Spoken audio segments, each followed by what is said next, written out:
नमस्कार दोस्तों, स्वागत है आपका मेरे चैनल कॉमिक्स लाइफ में। शुरू करते हैं मनोज कॉमिक्स की एक और मज़ेदार कॉमिक्स, कारनामे नटवर लाल के पार्ट 2। नटवर लाल ने एक थैली में से हीरे निकालकर अपनी हथेली पर रखे और जौहरी के सामने हाथ बढ़ाकर बोला, देखिए जौहरी जी, असली हीरे लाया हूँ। बोलो, क्या दाम लगाते हो इनका? जौहरी बड़ा पारखी था। उसने हीरों को उलट पुलट कर देखा, फिर बोला, ये हीरे नकली हैं। ये हीरे असली हैं जौहरी जी। पूरे संसार में इतने कीमती हीरे आपको कहीं नहीं मिलेंगे। आपकी परख गलत है। शायद आपको असली हीरे देखने का अवसर नहीं मिला है। यह सुनकर जौहरी उत्तेजित हो उठा और बोला, क्या कहा? अभी दिखाता हूँ कि असली हीरे कैसे होते हैं। इतना कहकर जौहरी दुकान के अंदर चला गया। जौहरी के दूसरे कमरे में जाने के बाद नटवर लाल सोचने लगा, वो मारा, फंस गया जाल में। जब जौहरी लौट कर आया तो उसके हाथ में छोटी सी परंतु बड़ी सुंदर संदूकची थी। जौहरी ने संदूकची नटवर लाल के सामने खोल कर रखते हुए कहा, देखो, ये हैं असली हीरे।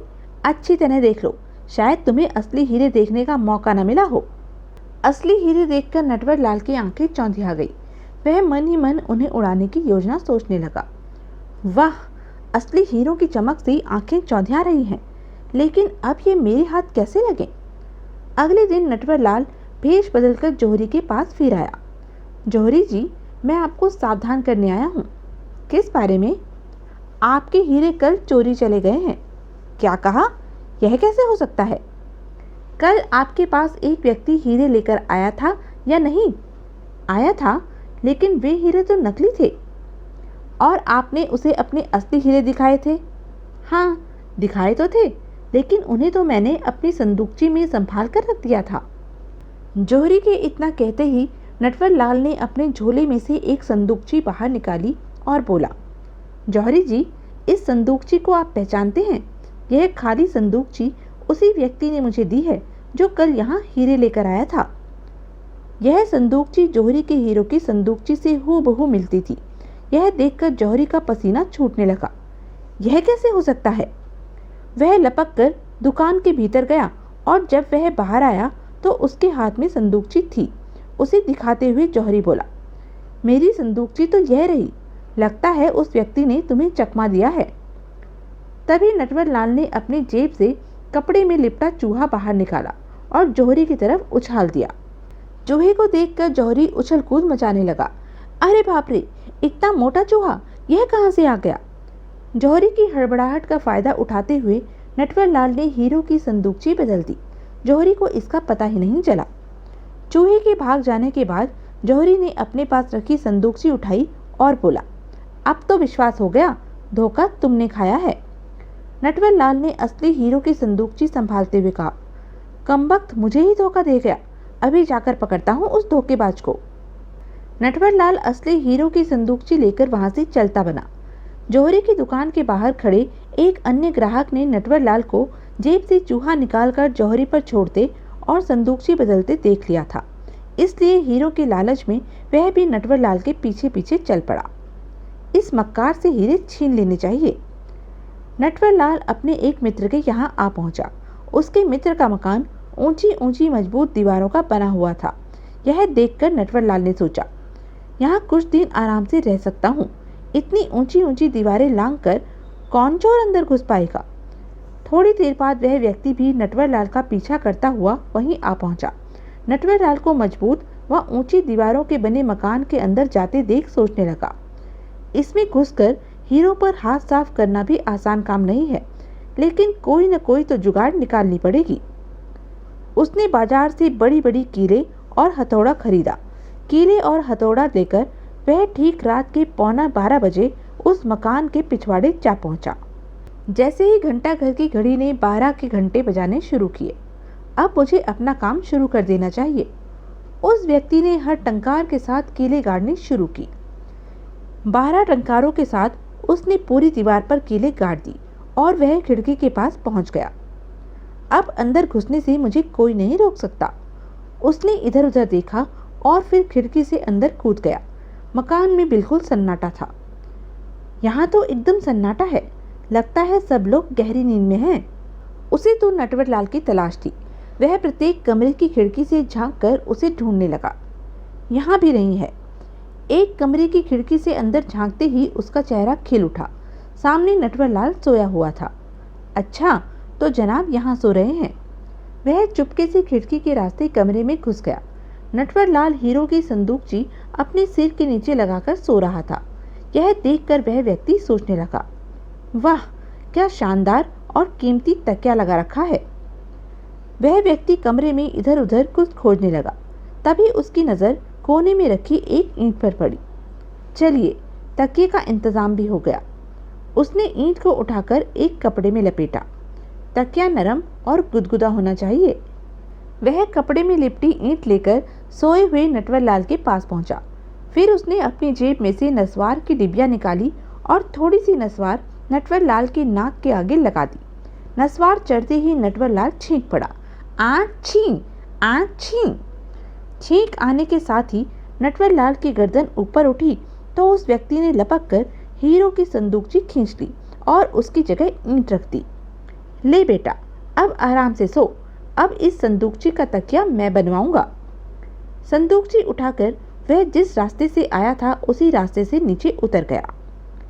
यह नटवर लाल का बच्चा अपने आप को बड़ा होशियार समझता था। आज बच्चों को मेरी होशियारी का पता चलेगा तो अपना माथा पीट लेगा। फिर वह पलक झपकते ही वहां से चंपत हो गया। उस व्यक्ति के कमरे से बाहर जाते ही नटवर लाल ने आंखें खोल दी। वह लेटे लेटे मुस्कुरा रहा था। नटवर लाल ने कच्ची गोलियां नहीं खेली हैं। फिर नटवर लाल ने उठकर अपने जूते में से हीरे निकालते हुए अपने आप से कहा, वाह, क्या चकमा दिया है बच्चों को। दूसरे ठग ने सुरक्षित स्थान पर पहुंचकर जब हीरो की संदूकची खोल कर देखी तो वह खाली थी। उसने अपना माथा पीट लिया। धत तेरे की, मुझे भी धोखा दे गया।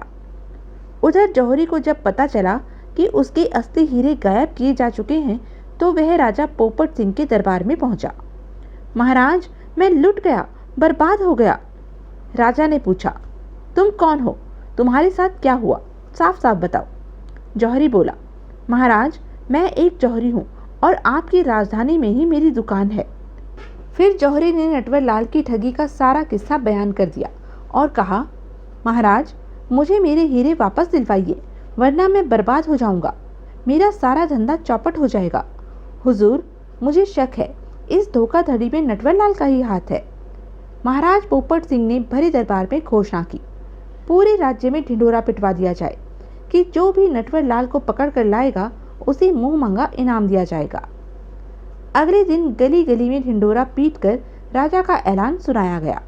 सुनिए सुनिए सुनिए, राजा पोपट सिंह का ऐलान है कि जो भी नटवर लाल को पकड़ कर लाएगा उसे मुंह मांगा इनाम दिया जाएगा। नटवर लाल ने भी यह घोषणा सुनी।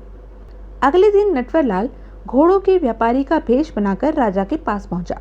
उसके पास 2 घोड़े थे।